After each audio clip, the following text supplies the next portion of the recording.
১ সপ্তাহ কারাবন্দী ছিলাম। গতকাল ১৪ তারিখ গোপালগঞ্জ কারাগার থেকে মুক্তি পেয়ে আমার নিজ বাড়িতে আসি। আসার পরে আমার ৩ কন্যা সন্তান আনিশা, তানিশা, ফারিয়া ও এক ছেলে সাজ্জাদকে পেয়ে আমার খুবই ভালো লাগছে। গোপালগঞ্জের কোটালীপাড়ার আলোচিত সেই 4 শিশুর দিনমজুর বাবা জামাল মিয়াকে জামিন দিয়েছেন আদালত। বৃহস্পতিবার দুপুরে গোপালগঞ্জের অতিরিক্ত চিফ জুডিশিয়াল ম্যাজিস্ট্রেট আদালতের বিচারক ফিরোজ মামুন জামাল মিয়াকে জামিন দেন।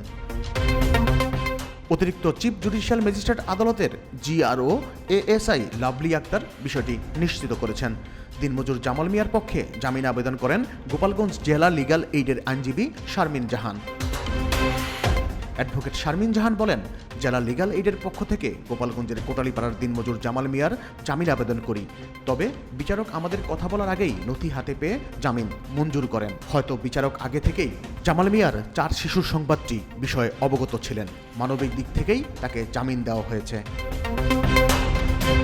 এর আগে সকালে দৈনিক রূপালী বাংলাদেশ সহ দেশের অন্যান্য গণমাধ্যমে প্রকাশিত এই ঘটনা নজরে নিয়ে শিশুদের দেখভাল করতে নির্দেশ দিয়েছেন হাইকোর্ট।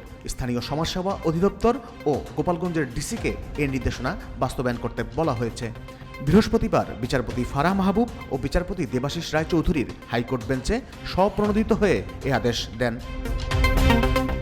আদালতে এ বিষয়ে দৈনিক রূপালী বাংলাদেশে প্রকাশিত প্রতিবেদন নজরে আনেন আইনজীবী ব্যারিস্টার হামিদুল মিসবাহ, ব্যারিস্টার নাজিয়া কবির ও ব্যারিস্টার সিফাত মাহমুদ শুভ।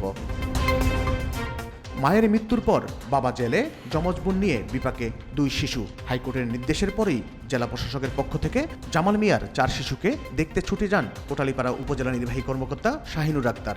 এ সময় 4 শিশুর জন্য বিভিন্ন খাদ্য সামগ্রী ও নগদ অর্থ প্রদান করা হয়। প্রসঙ্গত, গত শুক্রবার দিবাগত রাতে কোটালীপাড়া থানা পুলিশ জামাল মিয়াকে বাড়ি থেকে ধরে থানায় নিয়ে যান। এরপর তাকে গোপালগঞ্জ সদর থানায় হস্তান্তর করা হয়। গোপালগঞ্জ সদর থানা পুলিশ পরদিন শনিবার জামাল মিয়াকে স্বেচ্ছাসেবক দলের কেন্দ্রীয় কমিটির ক্রীড়া সম্পাদক শওকত আলী দিদার হত্যা মামলায় সন্দেহভাজন হিসেবে গ্রেপ্তার দেখিয়ে কারাগারে প্রেরণ করেন। গত 1 মাস আগে জন্ম নেয় 13 বছরের শিশু সাজ্জাদ মোল্লার যমজ বোন। এর 1 সপ্তাহ পরেই তার মায়ের মৃত্যু হয়।